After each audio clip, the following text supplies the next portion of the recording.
I really appreciate seeing connections between the Bible and the Yoga Sutras.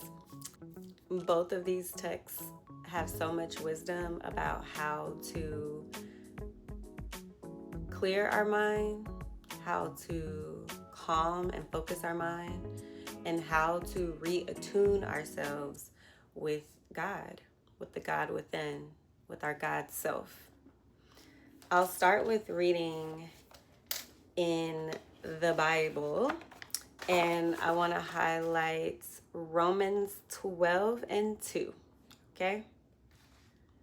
It says, "Don't copy the behavior and customs of this world, but let God transform you into a new person by changing the way you think. Then you will learn to know God's will for you, which is good and pleasing and perfect." Don't copy the behavior and customs of the world. Let God transform you into a new person by changing the way you think. Then you will learn to know God's will for you, which is good and pleasing and perfect. So if it don't feel good and pleasing and perfect, it is not God's will for you. Okay? The Yoga Sutras. So this is in book 1 of the Yoga Sutras, and it's going through all these ways to maintain a meditative mind state. In Sutra 1.39 by saying, or by meditating on anything you choose that is elevating. Anything that is elevating. By focusing your mind on that is how we stay connected with our God self, how we maintain our sense of mental and internal calm. Focus on things that are good and pleasing and perfect. Allowing the way you think to change and turn towards a perspective, a mental perspective of optimism, of upliftment, of feeling empowered versus disempowered. And here's one real way to implement this. This is what really works for me and allows me to see change in the way that I habitually think and respond to things in my mind. When something happens, life happens all day, every day. As something occurs and I notice my mind go to a disempowering thought or a thought that does not feel good and pleasing, that is the indication to say, oh, in this moment, I need to change the way that I think. In this moment, let me see what it would feel like. What would a thought be that is more empowering? What would a thought be about this thing that feels good and pleasing? Okay? So let's take a real life situation for me. Let's say I receive a notification that I've just been charged for my Apple Music subscription. Let's just say, because that's a real notification I recently received. Previously, my thought habit in just seeing anything that has to do with money that I'm giving away, let's just call it, or I'm being charged for something.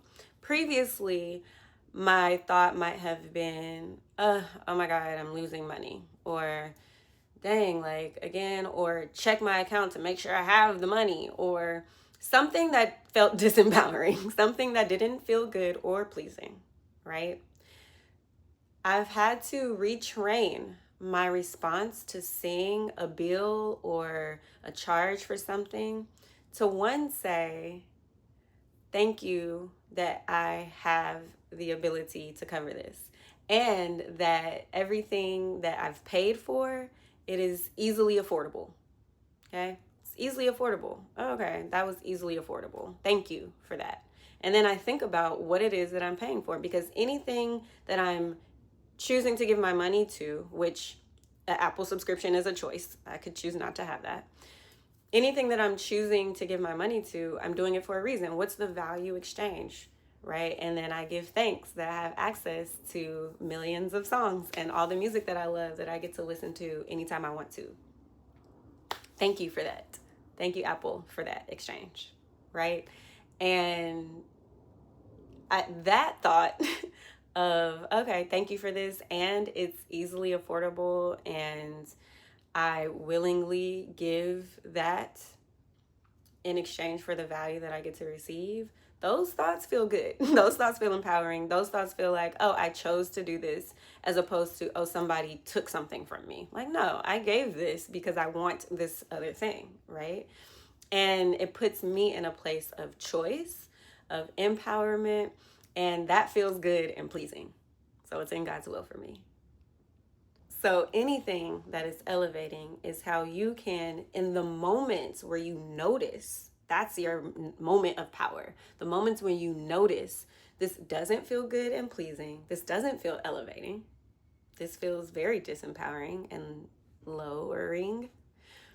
Those are the moments to say, oh, I get to choose my thought. I might not get to choose whatever just happened, but I get to choose my thought. And it's the thinking that transforms. Because repeated thoughts become beliefs. One of my best teachers says, a belief is just a thought you keep thinking. So if every time you notice the thought doesn't feel good, and you then choose in that moment, not later, in that moment, oh, I'm gonna think this way. What if this? Well, how about this? Then you start to empower yourself and transform thought by thought a new belief, and therefore a new being, an expression of that belief, because your behavior is an automatic reflection of your beliefs. And so as you start to thought by thought allow them to be more elevating, allow them to feel good and pleasing and perfect, then you know that you're in alignment with your God self. You know that you're in alignment with God's will. You know that that is the path that you want to continue to perpetuate.